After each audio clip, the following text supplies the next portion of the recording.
If you ask me about the structure of my piece, I am always a little bit overwhelmed because I am a solidly educated academic composer and I have learned how to compose structures, and I just learned that structures are boring. I don't want to compose good structures. I want to compose music which is touching the people. One thing which I love to do is to disappoint people.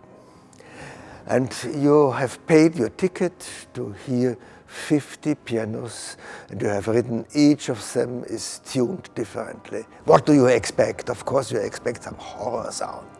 And what is it which I start? C major.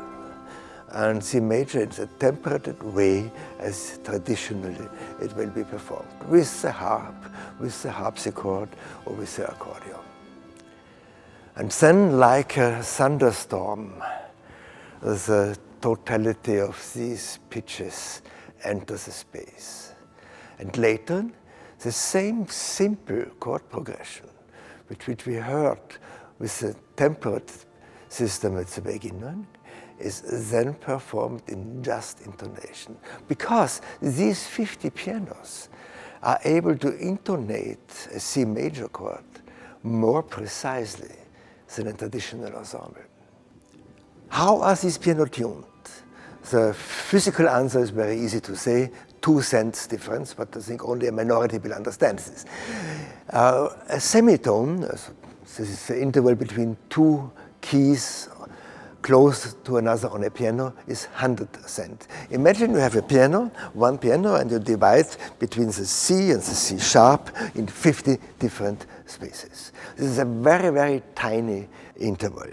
And this interval by chance is musically quite important, because if you tune a violin and you tune this fifth very, very pure, based on mathematical reasons, and I'm sorry I don't explain this now, based on mathematical reasons, this fifth cannot be the same as the piano fifth. And the difference is just 2 cents. This means when let's say a violin very purely tunes the G and the D string, and the G is identical with the piano, the D string will be just 2 cents different. And there is a relationship between the musicians of the Klangforum and the pianos.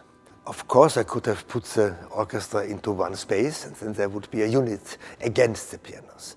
But I thought that would be more interesting if I put the instruments between the pianos, so they can just pick up the pitches exactly from the pianos close to them. And in this case, these instruments work like an amplifier. For me as a composer, always so-called problems are the source of inspiration. There's also a huge problem: how can you conduct 50 upright pianos? Because if you sit on this piano, you are sitting here and you have the wood in front of you. There's no chance to look at the conductor. The conductor doesn't make sense. Therefore, this music does not have a really clear entrance. It has a soft entrance and not a sharp. And what I do now is that I replace the conductor by the iPad. And this was quite an organization problem to program it. Each of the 50 pianos has a different, of course, a different iPad, but this iPad also changes the papers on different times, and they play as long as they see it, and when the paper changes, they play the next.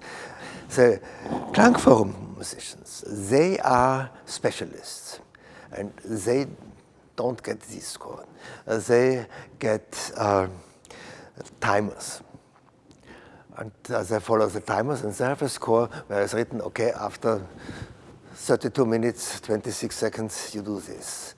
Up to 32 minutes, 37 and a half. And they can do this. The venue plays a key role in the performance of this piece. You need space. You need the feeling of something that connects you with the universe. Because Georg Friedrich, he is so precise to also to have composed the sound going around.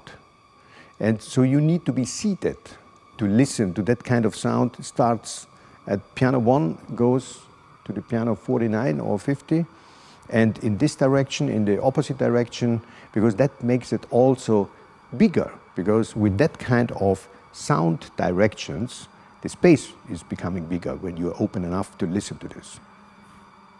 To perform in a space like this gives you this kind of endless freedom and also obliges you as a musician to give really your best. Because it's only about you, what you are doing with that kind of unlimited space. What do I hope that the humans who listen to my music will take? Well, first of all, I hope they will have an experience which remains in their life for a long time. I hope that they will feel the emotions, the transcendency, the hope, the light which is in this music. But I also hope that they just rationally learn something. If you hear 50 pianos, each of them out of tune, you expect something. And maybe this expectation will not be very gentle. And this expectation will be disappointed. It's just, please, the rational thing, it's always good to listen, to be open. And I also believe that music is a ritual of freedom, of responsibility, and of transcendence. And whatever I compose, I hope to get these three elements.